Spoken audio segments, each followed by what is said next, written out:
Hola chicos, ¿cómo están? Soy Néstor y en este video vamos a ver una introducción muy básica a lo que son las redes de datos, redes de computadores, abarcando unos conceptos bien simples como por ejemplo lo que es una dirección IP, lo que es un cliente, un servidor, protocolo, DNS, entre otras cosas.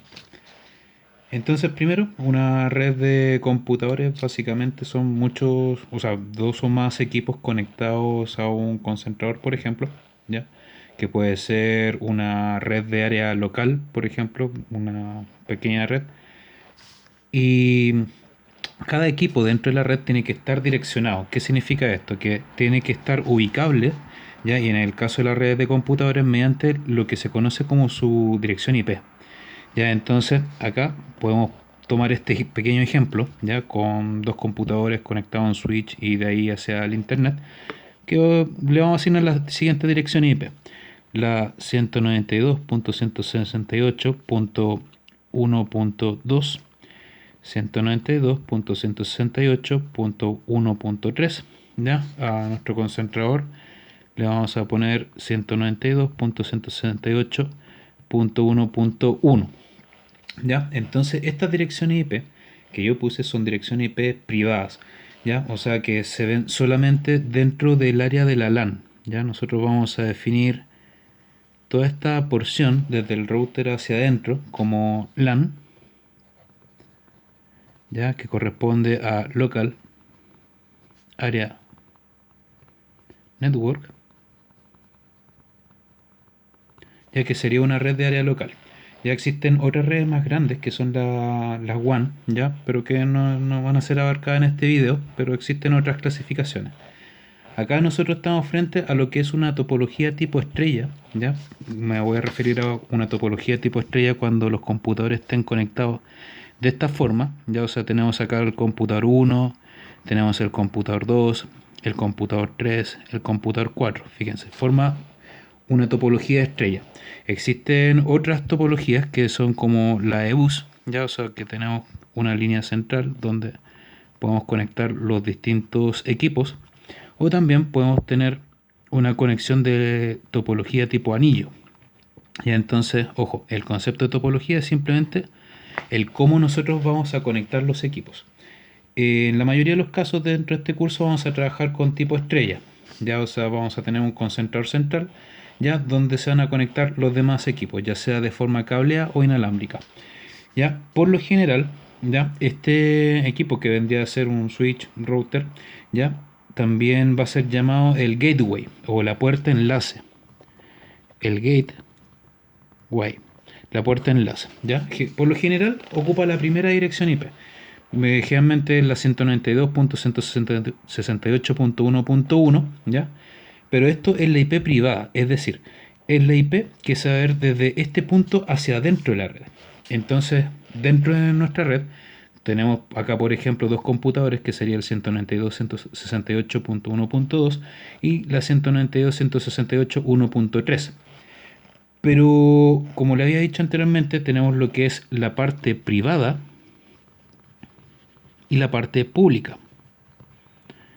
¿Eso qué quiere decir? Que este equipo que ustedes ven acá, que viene a ser el gateway, también tiene una dirección pública, la cual viene dada por el proveedor de internet, que por ejemplo puede ser, no sé, la 200.82.1.5. Acá estoy inventando, fíjense.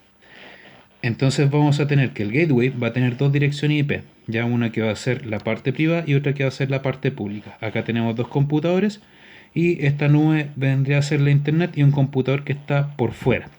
Una cosa muy importante, las direcciones IP, ya recuerden que son direcciones ya de cuatro dígitos separados por puntos. Como se codifica cada dígito en un byte, significa que cada dígito puede tomar valores entre 0 a 255, ya, o sea, no puede existir la IP 700.800.900.1000. No, como cada elemento de una dirección IP ocupa exactamente 8 bits, es decir, un byte, significa que nosotros vamos a tener a lo más el valor 255, 255, 255, 255, que por lo general están reservados para otras funciones. Pero una dirección IP cumple simplemente el propósito de identificar una máquina dentro de una red, ¿ya? Entonces, como le había dicho, existen las IPs privadas y las IPs públicas, así como también existen las IPs estáticas y las IPs dinámicas, relacionados con el protocolo DHCP, que lo vamos a ver más adelante. En este caso, ¿de qué se trata lo de la IP estática y dinámica? Por ejemplo, cuando estamos frente a una red, ¿ya? Y el usuario o el administrador de la red es quien define a mano cuáles son las direcciones IP de estos equipos, estamos hablando de una IP del tipo estático, ¿ya?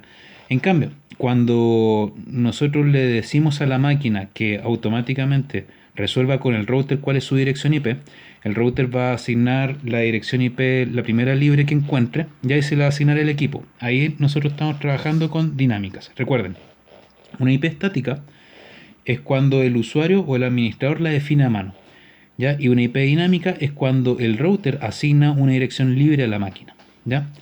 Una cosa importante que cuando nosotros configuremos IPs del tipo estático, nosotros tenemos que configurar al menos lo que es la dirección, ya la dirección IP del equipo. Tenemos que configurar la máscara, que eso es parte de otra clase, ya, y también el gateway. ¿Ya? Y por otro lado, así de forma opcional, lo que son los DNS. ¿Ya? Vamos a tocar el tema del DNS. Pero primero, más importante, lo que es el paradigma de cliente y servidor dentro de una red. Por ejemplo, nosotros tenemos dos computadores y uno puede imaginarse que una red, ya, o sea, perdón, que un servidor puede ser una máquina como un mainframe, como el porte de un refrigerador. No, no es tan así. Un servidor ya puede ser desde el computador de la casa, puede ser desde el teléfono, ya, o efectivamente un computador gigante dentro de una sala especial para eso. Pero el concepto de cliente y servidor es bastante simple. Es decir, nosotros vamos a tener dos máquinas, al menos. Vamos a tener una máquina A, ya que puede ser un computador, y vamos a tener una máquina B.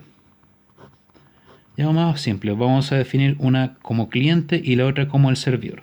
Como habíamos dicho recién, cada máquina va a tener una dirección IP. Ya, por ejemplo, la 192.168.1.2 y la 192.168.1.3. Estamos dentro de una LAN, ¿cierto? De una red de área local. Ahora, la única diferencia entre estos dos equipos es que uno se pone a la escucha, ya, o sea, en otras palabras, abre un puerto,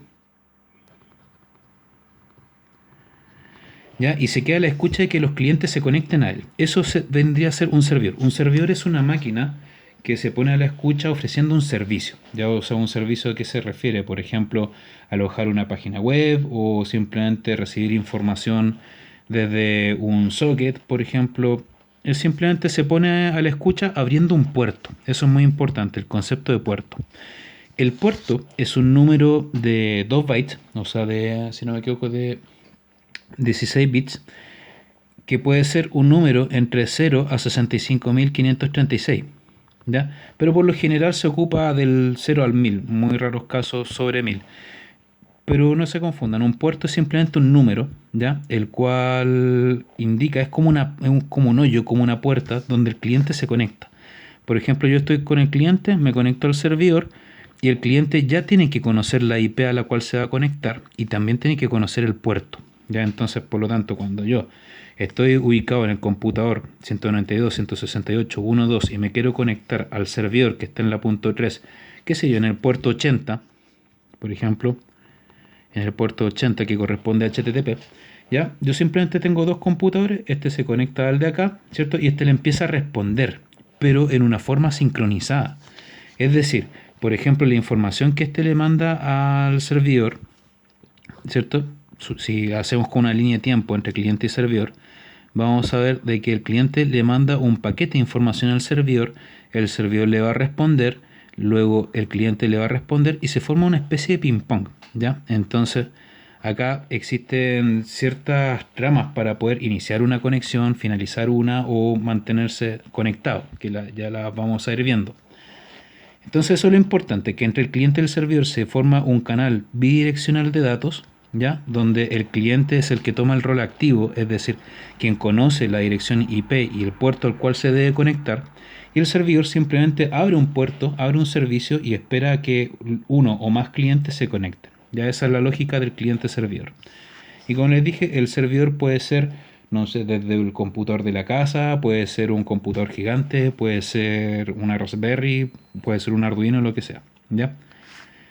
Ya entendiendo el concepto de cliente y servidor, ya por acá viajan mensajes, ya simplemente, por ejemplo, yo supongamos el siguiente caso, supongamos que yo quiero mandar una imagen o un documento, ya un archivo cualquiera, un TXT, qué sé yo, no se manda todo de una, por lo general, sino que lo que se hace es fragmentarlo, ya, o sea, imagínense que tienen el archivo, este cuadrado representa el archivo, el conjunto de bytes que forman el archivo, e internamente lo que pasa es que se fragmenta en pedacitos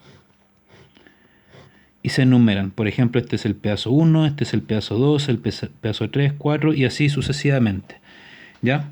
De tamaños fijos por lo general, llamado el MTU, el Maximum Transfer Unit, ¿ya? Pero lo importante, el concepto que les quiero explicar acá es que hay un lenguaje dentro. O sea, nosotros tenemos dos máquinas y estas dos máquinas van a hablar. Ya entonces, para que se puedan entender, tiene que cumplir ciertas cosas, ¿ya? Sobre todo que trabajen bajo un protocolo. Ya que es simplemente el lenguaje que van a hablar estas dos máquinas. Ahora, nosotros, por ejemplo, nos estamos comunicando en español, ¿cierto?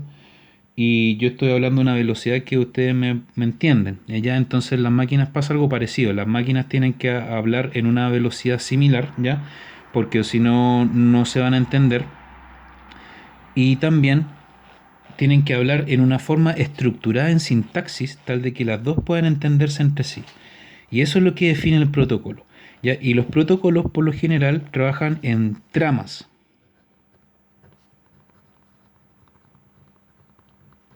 ¿Qué significa una trama? ¿Cuál es la definición de trama? Una trama es simplemente, imagínense un paquete de información, ¿ya? Donde vamos a distinguir ciertas cosas. Vamos a tener al menos un encabezado o header y vamos a tener un data. En algunos libros también aparece con los nombres de preámbulo, ¿cierto? El data, y hay algunos protocolos que también tienen una cola, ¿ya? O un posámbulo. Pero en este caso no están, acá estamos haciendo una simplificación, ¿ya? Entonces, cuando el cliente se conecta al servidor y estamos todos dentro de una red, ¿cierto? Estos se empiezan a mandar mensajes, pero ¿cómo se codifica la información? La información se codifica en unos y ceros. Ya recuerden que al final las máquinas trabajan bajo la lógica binaria, ¿cierto? De unos y ceros. Y esa información, recuerden que estos son bits, ¿ya? Y 8 bits son un byte, ¿cierto? Entonces, por lo tanto, en un byte, nosotros, ¿qué podemos codificar en un byte? Podemos codificar símbolos, letras, números, ¿ya? Los cuales están contenidos en una gran tabla llamado el código ASCII.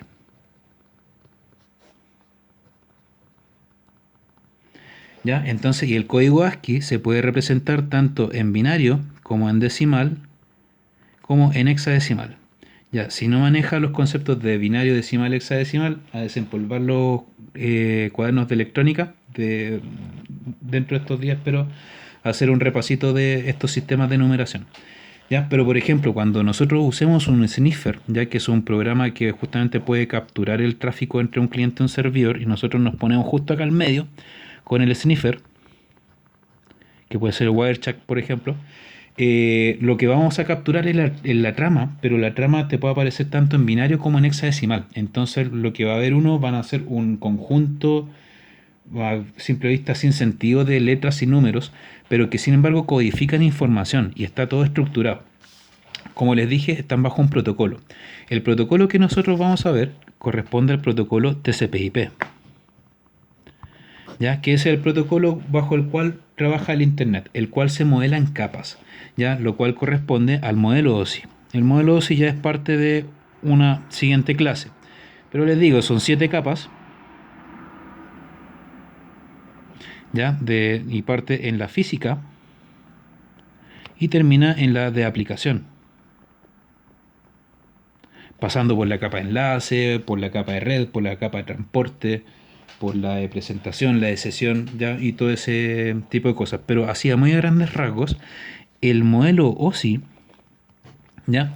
Simplemente estructura la forma en la cual se envía la información, tal de que la primera capa, que es la capa física, es equivalente a lo que es el hardware, ya por ejemplo que puede ser una red cableada, puede ser por Wi-Fi, puede ser por Bluetooth, puede ser por señales de humo o lo que sea, ¿ya? Y la punta de la pirámide que corresponde a la capa aplicación es lo que va más orientado al usuario.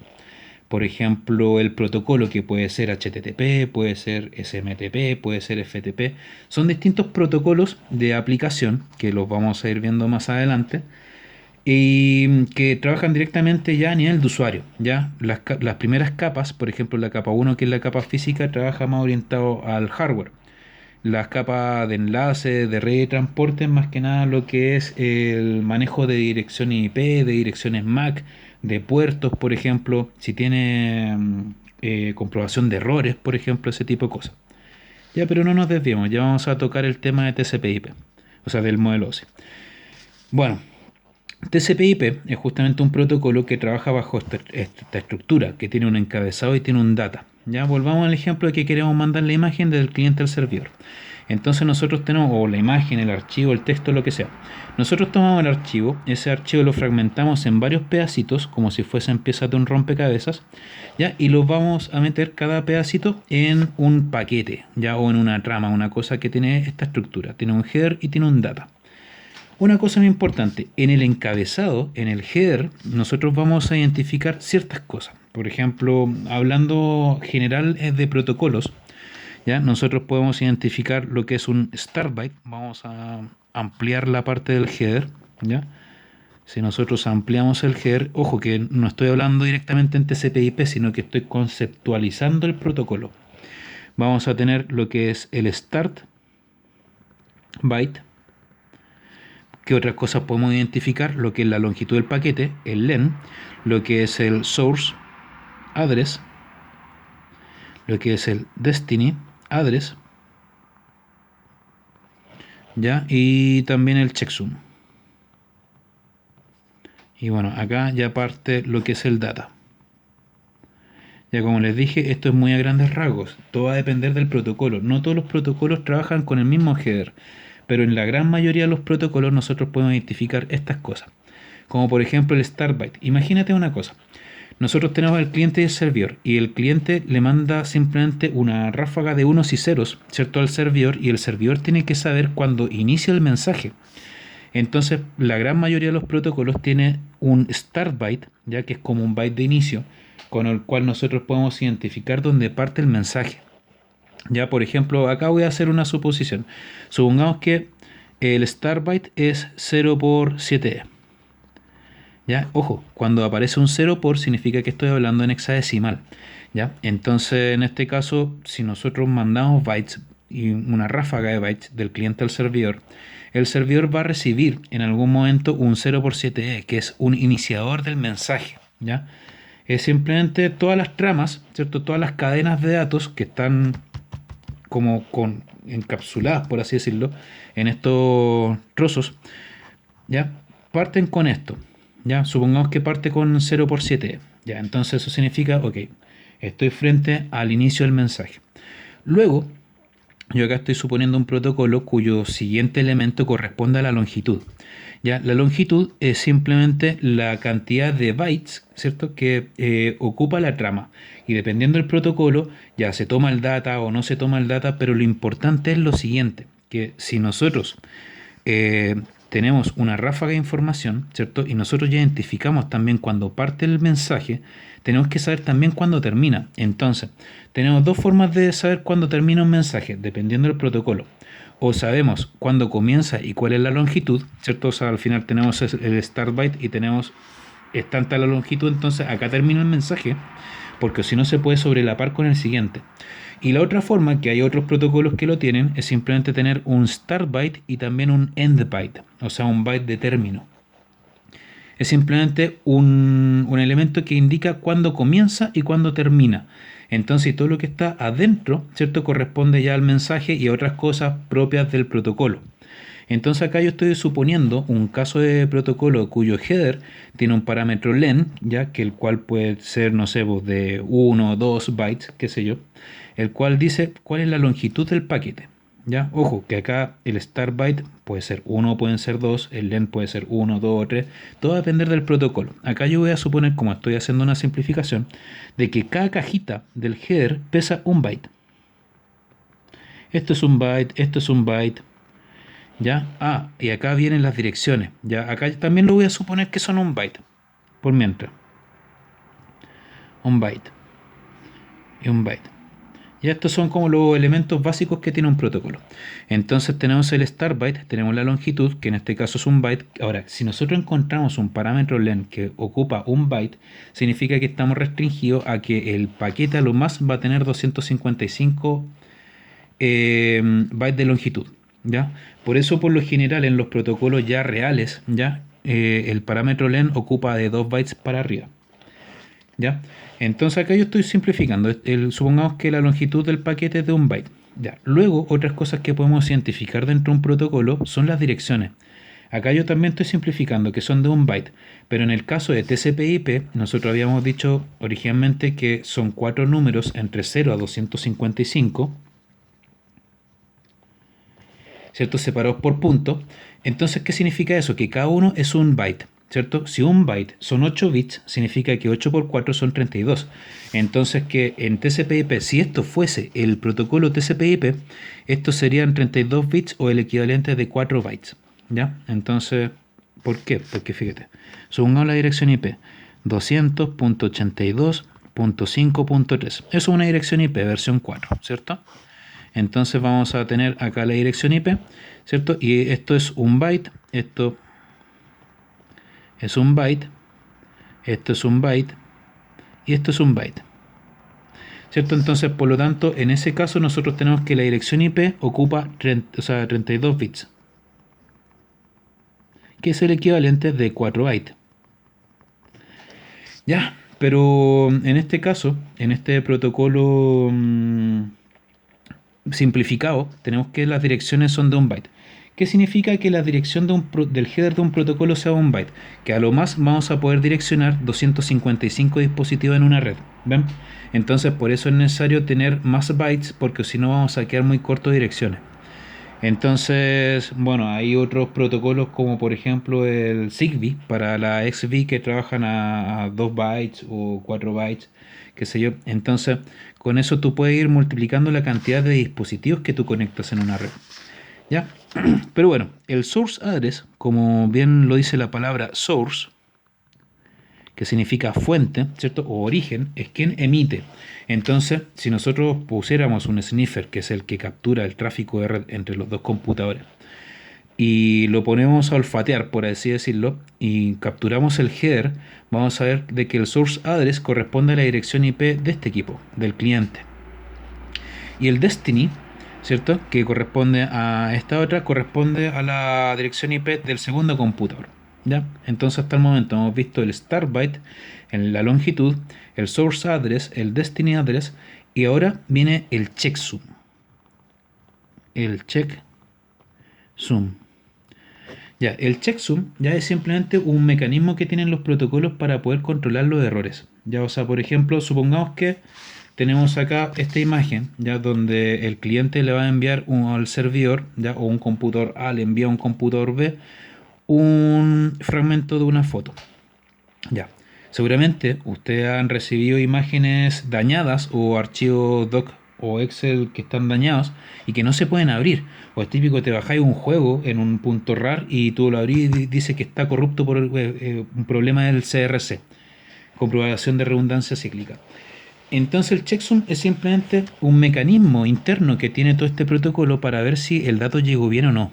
Ya, entonces, por lo tanto, si acá nosotros queremos mandar, por ejemplo, el número 123 y queremos verificar de que se recibe un 123, nosotros lo que tenemos que hacer es lo siguiente. ¿Ya? Así se los voy a tratar de ejemplificar lo más fácil posible. El checksum es una función matemática. Es una función, ¿ya? Donde tú tomas los bytes del data, ¿ya? Y se puede hacer, por ejemplo, una suma, se puede hacer un desplazamiento. Todo va a depender del protocolo, ¿ya? Entonces tú tomas los bytes del data, ¿cierto? Los sumas, estoy haciendo una simplificación del concepto checksum, y tú sacas una función, sacas esa f y se la concatenas, ¿cierto? Al header. Ya, entonces, en otras palabras, fíjate, si nosotros tenemos acá un computador, tenemos un equipo, ya, que le va a mandar una información a otro equipo, ya, y acá tenemos un 2 3. Y el problema es el siguiente: ¿por qué existe el checksum? Porque ¿qué pasa si nosotros, al querer mandar la información 1 2 3 o ABC o lo que sea, dentro de nuestro medio de comunicación hay una perturbación? Por ejemplo, si la conexión fuese cableada, de que, no sé, se te desconecta el cable, lo pasaste a llegar, no sé, un ratón mordió el cable, o cualquier cosa que pase, y en vez de un 2 3 en verdad le llega 1 5 3, fíjate que se corrompió solamente un elemento. Ya se corrompió ese 2 que se transformó en 5. ¿Cómo el protocolo con sus mecanismos internos puede justamente verificar de que acá hubo un error y comunicarle al cliente de que le reenvíe el paquete? Supongamos que el checksum, vamos a hacer una suposición, supongamos que el checksum es una suma simple. ¿Ya? Ya, perfecto, una suma simple. Entonces, ¿qué significa? Que si yo sumo 1 más 2 más 3, voy a tener 6, ¿cierto? Y ese 6, ¿cierto? Cuando yo en el cliente fabrique mi trama, ¿cierto? Acá yo tengo los datos, que pueden ser 1, 2, 3, ¿cierto? Que es el data, ¿ya? Y el checksum, que es la suma simple. Recuerden que estoy haciendo una simplificación de todo este funcionamiento. Al parámetro checksum le pone un 6, ¿ya? Y obviamente acá van la dirección origen, destino, la longitud y el start. Entonces cuando se envía, ¿cierto? Y le llega a la contraparte, al otro computador le va a llegar lo siguiente. Le va a llegar, bueno, los datos del header, ¿ya? Y le va a llegar acá un número 6, pero en el data, como estamos suponiendo esta perturbación, 153, en vez del 123, significa que el computador destino va a extraer el data, es decir, va a partir estas dos cosas de acá, va a aislar el header del data y va a volver a calcular el checksum. Calcula nuevamente el checksum. Como estamos suponiendo de que el checksum es una suma simple, entonces la suma en este caso va a ser 9, ¿cierto? Porque 1 más 5 más 3. Entonces vamos a tener 9. Lo que hace internamente el protocolo dentro del computador destino que le llega el mensaje, toma el checksum que se calculó en el cliente o en el primer computador. Recuerden que acá nosotros, al formar esta trama, sacamos 1 más 2 más 3 igual 6, ¿cierto? Y ese 6 viajó, llegó al otro computador y quedó como el parámetro checksum, pero también tenemos el data, ¿cierto? Y el data se extrajo, se recalculó el checksum y me quedó acá un checksum 6, que no es lo mismo que un checksum 9, ¿cierto? Entonces, en otras palabras, los checksum no calzan. Y si no calzan, significa que hubo una corrupción de datos dentro en el camino. Entonces, lo que tiene que hacer internamente este protocolo es responderle, ¿ya?, al computador de origen de que el dato llegó malo, ¿ya? Entonces ahí se van a definir dos cosas importantes: lo que son los mensajes de acknowledge o ACK, ¿ya? Y también vamos a tener los mensajes de NACK. ¿Ya? ¿Qué significa eso? Por ejemplo, cuando yo estoy mandando información del cliente al servidor, ¿cierto? Encapsulo la información, calculo el checksum, pero el checksum, al ser decodificado en el servidor, no calza. Entonces el servidor tiene el mensaje de NACK para decirle al cliente que llegó mal, y el ACK o acknowledge para decir que llegó bien. Es simplemente un ping pong. Recuerden esta imagen. Ya, acá nosotros mandamos una información, se comprueba el checksum, ¿cierto? Y ahí se dice ya, llegó bien o llegó mal. Y después pasa al siguiente, llegó bien, llegó mal. Y pasa al siguiente. Y eso para cada uno de los cuadritos, cada uno de los fragmentos del archivo. Recuerden que por lo general no se manda el archivo completo en una sola trama, sino que se fragmenta. Y cuando se fragmenta se tienen que enumerar, ¿ya? Entonces, Eso más que nada lo básico de los protocolos. Después vamos a ver cuando empecemos a meternos más en lo que es TCP/IP, de que los headers pueden ir concatenados según la capa. Ya vamos a ver un header de capa 2 junto con un header de capa 3 y un header de capa 4 y después el data. Ya, pero esto es solamente conceptual. Si recuerden que esto es solamente una introducción al curso de redes. Ya, otra cosa importante que yo le había dicho originalmente era sobre los DNS. ¿Ya? Los DNS o los Domain Name Servers, ¿ya? Son simplemente servidores, ¿ya? Los cuales, por ejemplo, no sé, vamos a suponer acá que tenemos un DNS, ¿ya? Los cuales son traductores, porque, por ejemplo, cuando tú abres un navegador, ya ahí pones google.com, ya supongamos google.com, ¿ya? Tú no estás trabajando con una dirección IP, sino que con un nombre de host, ¿ya? Entonces, por lo tanto, como todas las redes trabajan, al menos todas las redes de computadores en TCP/IP trabajan con direcciones IP, y cuando abres un navegador que trabaja bajo el protocolo HTTP en capa 7, tú pones google.com y eso no es una dirección IP, ya lo que se hace primero, ¿cierto? El computador pincha el DNS, o sea, se pega este salto, ¿ya? Y en el DNS se lee el nombre de host, ¿ya? Y se extrae la dirección IP. Por ejemplo, la 200.1.2.3. Supongamos que es el IP de Google. ¿Ya? Pero el DNS lo único que hace es ir traduciendo. Simplemente el host que ingresa acá, ¿cierto? Toma la dirección IP y esto se lo devuelve tal de que justamente pincha al servidor que corresponda. Ahora, DNS también es un protocolo, también está asociado a un puerto. El DNS está asociado al puerto 53. HTTP, vamos a suponer que acá vamos a tener otro computador, ¿cierto? Acá supongamos que tenemos Google. Trabaja en el puerto 80, que sería HTTP. Y eso es otra cosa importante, que los servidores, al menos los más conocidos, trabajan bajo ciertos números de puertos que son fijos, aunque uno igual los puede cambiar. Por ejemplo, ¿cuáles son los protocolos más conocidos? Vamos a tener SSH, que trabaja en el puerto 22. SSH es un Secure Shell, es simplemente una consola para poder meterte de forma encriptada a un servidor, ¿ya? Y poder trabajar como si fuese un CMD. También está Telnet, que es como SSH pero sin encriptar, que trabaja en el puerto 23.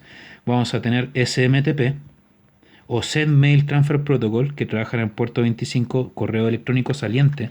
Tenemos también el POP3, que corresponde al correo electrónico entrante, que es el puerto 110. Fíjense que el correo electrónico trabaja con dos puertos.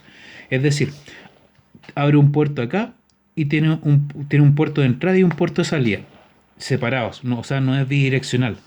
También tenemos acá el HTTP, que corresponde al puerto 80, ¿ya? FTP, que corresponde a File Transfer Protocol, FTP, que corresponde al puerto 21, ¿ya? Y otro que se usa generalmente es VNC, ¿ya? Que es lo que es escritorio remoto, en el puerto 5900, ¿ya? Y esos son por lo general... Ah, y el DNS.